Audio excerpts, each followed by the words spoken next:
শান্তি বজায় রাখতে হবে। কুকুর মানুষের পায়ে কামড়ায়, মানুষ কখনো কুকুরের পায়ে কামড়ায় না। ওরা অনেক অত্যাচার করেছে। এই টাউন ক্লাবে আমি যখন এখানে 15ই আগস্ট আসতাম, আমি এখানে বজরংবলীর পুজোতে আসতাম আর ফিতে কাটতে আসতাম কালী পুজোতে। তখনই আমি বলতাম নন্দীগ্রাম এ দৃশ্য দেখেনি, ককটেল বোম দিয়ে পুড়িয়ে দিয়েছিল। আমি বলবো হাতে আইন কেউ নেবেন না।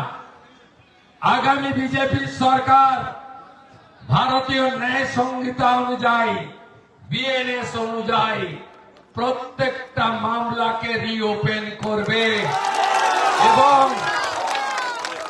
আমরা ব্যবস্থা নেব। ভরসা আছে তো? বলিনি যে সব আইনি পথে হবে। ওরা যা করেছে আপনারা করবেন না।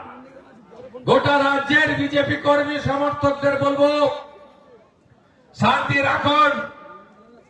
ভারতীয় জনতা পার্টিকে একবার মানুষ এনেছে, আমরা এমন ভালো কাজ করব 100 বছর বিজেপি থাকবে।